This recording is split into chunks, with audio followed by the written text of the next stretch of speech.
Hola, hoy vamos a conocer tres elementos importantes del lenguaje como instrumento de la comunicación. Vamos a hacer una breve síntesis de lo que es el género, el número y las preposiciones y conjunciones. El género es de aclarar que desde lo gramatical los géneros tienen un sentido arbitrario que corresponden específicamente a circunstancias de la lengua y no necesariamente a situaciones de sexo, que es una propiedad exclusiva de los seres vivos. Número. El morfema de número es el que nos indica si el término que estamos utilizando designa a un solo elemento singular o a dos o más elementos de la misma especie plural. Preposiciones y conjunciones. Son elementos de relación o nexos, invariables en la forma y significado léxico. Son morfemas independientes. Los morfemas independientes e invariables en su forma que sirven de nexo entre preposiciones. Por su parte, el género se clasifica en masculino y femenino. Para masculino corresponden aquellas palabras terminadas en o, por ejemplo, perro, amigo, bien. Aquellas palabras terminadas en or, ejemplo, amor, dolor, sabor. Aquellas palabras terminadas en ma, por ejemplo, tema, problema. Aquellas palabras terminadas en aje o tan, por ejemplo, viaje, capitán. Corresponden al género femenino aquellas palabras que terminan en a, por ejemplo, mesa, casa, reja.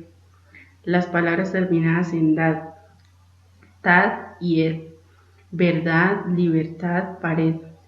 Las palabras terminadas en sion con c, sion con s, por ejemplo, canción, decisión.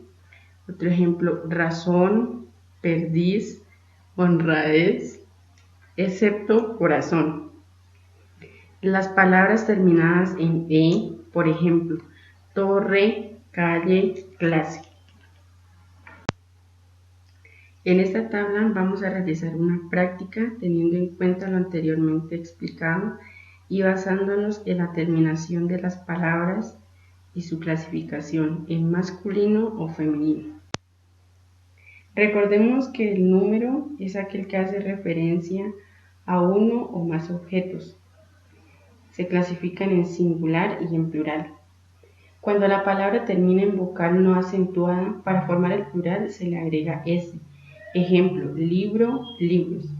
Cuando la palabra termina en consonante o en vocal acentuada, para formar el plural agregando es. Ejemplo, ají, ajíes, ciudad, ciudades. Los sustantivos terminados en las vocales tónicas a, e, o forman el plural añadiendo s. Ejemplo, café, cafés, papá, papás. Si los sustantivos terminan en i, u, forman en plural agregando es. Tabú, tabúes, alelí, alelíes. Aunque suele darse una tendencia no plenamente aprobada a que formen el plural agregando s. Ejemplo, menús, bisturís. Los ejemplos terminados en vocal inacentuada seguida de s se escriben igual en singular o en plural, siendo el artículo el indicador de su número. Tórax, lunes, corpus, análisis. Cuando los sustantivos terminan en vocal acentuada seguida de s, forman el plural agregando es. Ejemplo, revés, reveses, país, países.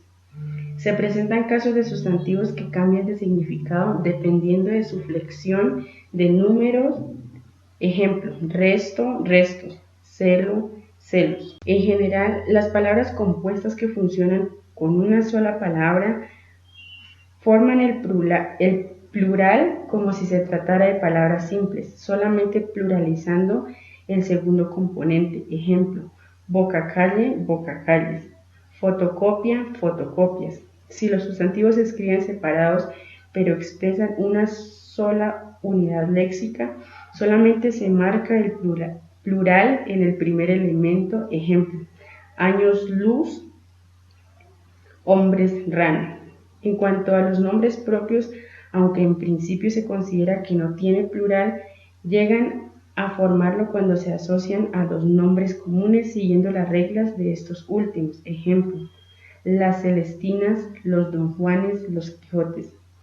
Los nombres de los... En esta tabla vamos a realizar una práctica de la temática que hemos visto acerca del número, teniendo en cuenta si es singular o plural, refiriéndonos a los ejemplos anteriormente mencionados y a sus características. Por última parte vamos a ver los elementos de relación, las cuales son las preposiciones y las conjunciones. Las preposiciones y las conjunciones constituyen elementos de relación o relacionantes entre otros elementos lingüísticos o de la oración. Las preposiciones son partículas que concretan o determinan el significado de la palabra que sigue respecto a la precedente. No tiene flexión de género ni de número. Las preposiciones se estudian según su forma, función y significado. Las primeras son las que tradicionalmente se han reconocido como propias del español: a, ante, bajo, cabe, con, contra, de, desde, en, entre, hacia, hasta, so, para, por, según, sin, sobre, tras. Y aquí vamos a ver los casos para usar cada una de las preposiciones. Cuando se relaciona un verbo y un sustantivo, cuando se relaciona un sustantivo con otro sustantivo, cuando se relaciona sustantivo y un adjetivo, y las preposiciones combinadas entre sí. Aquí hay varios ejemplos y en la parte derecha ustedes van a realizar un ejemplo dependiendo del caso. El otro elemento de relación son las conjunciones, que al igual que las preposiciones son partículas invariables que sirven para juntar o unir palabras u oraciones con igual o diferente valor gramatical. Estas están divididas en dos, las cuales son coordinantes y subordinantes. Las coordinantes están subdivididas en copulativas, las cuales son y, ni, que. Las disyuntivas, las cuales son o, u. Las adversativas, que son pero, si no, más. Las consecutivas, que son luego, aunque. En la parte derecha tú puedes realizar un ejemplo de lo cual hemos explicado anteriormente. La otra clase de conjunciones son las subordinantes. Son las que integran una proposición en otra, que son que, si, como. Un ejemplo: está conmigo desde que era un niño. Sí, si te vas, te olvido. Como nadie tenía prisa. En la parte derecha tú vas a realizar los ejemplos teniendo en cuenta las reglas aprendidas.